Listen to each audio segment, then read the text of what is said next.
কেউটে। অস্ত্র আইনের পর জাল নোট মামলায় নাম জড়ালো বিষ্ণুপুরের তৃণমূল বিধায়ক দিলীপ মণ্ডলের। মহেশতলা থানায় অস্ত্র আইনের মামলায় গ্রেপ্তার হয়েছেন তৃণমূলের দিলীপ। তাকে জেরা করতেই মিলল জাল নোট চক্রের হদিশ। গত 23শে মে মহেশতলা থানা এলাকার রায়পুরের দুই তৃণমূল নেতা শেখ বাপ্পা এবং জাহাঙ্গীর হাজিকে গ্রেপ্তার করে মহেশতলা থানার পুলিশ। তাদের বিরুদ্ধে ভোট পরবর্তী হিংসাসহ অস্ত্র আইনের মামলা রুজু হয়। অভিযোগ, ভোটের সময় বিধায়ক ও তার সাকরেদরা অস্ত্র মদের পাশাপাশি প্রচুর টাকা বিলি করেছেন দুষ্কৃতীদের মধ্যে। দিলীপকে জেরা করতেই সেই তথ্য মেলে। তারপরই মহেশতলার কালীতলা এলাকায় তৃণমূল কার্যালয়ের তল্লাশি চালায় পুলিশ।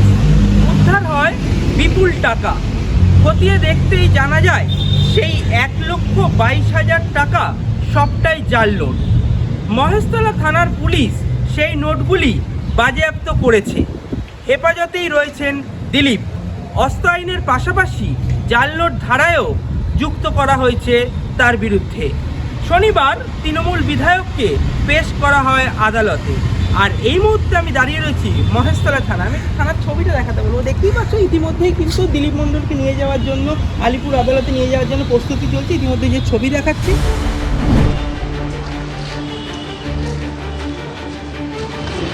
দাদা জাল নোট কোথা থেকে পেলেন? দিলীপদা জাল নোট কোথা থেকে পেলেন? ভোটারদের জাল নোট দিয়েছিলেন কেন? দিলীপদা জাল নোট কোথা থেকে পেলেন? দিলীপদা জাল নোট কোথা থেকে পেলেন? ভোটারদের জাল নোট দিয়েছিলেন কেন? দিলীপদা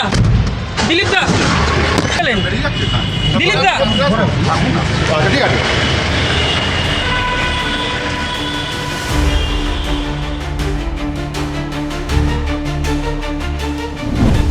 তবে এই জাল নোটগুলি তার কাছে কিভাবে এলো তার কোনো প্রকার সদুত্তর এখনো পর্যন্ত পাওয়া যায়নি।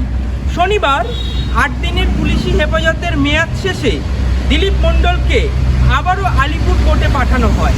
তবে এই জাল নোটগুলি কিভাবে মন্ত্রী দিলীপ মণ্ডলের কাছে এলো তা নিয়ে পুনরায় জিজ্ঞাসাবাদের জন্য আবারও পুলিশি হেফাজতের আবেদন জানানো হয় কিনা এখন সেটাই দেখার। মহেশতলা থেকে বিশ্বজিৎ নস্করের রিপোর্ট, বাংলা হান্ট। আরো ভালো ভালো খবর দেখতে সাবস্ক্রাইব করুন বাংলা হান্টের ইউটিউব চ্যানেল। বাংলা হান্টের আরো খবর দেখতে নজর রাখুন। বাংলা খবর মানেই বাংলা হান্ট।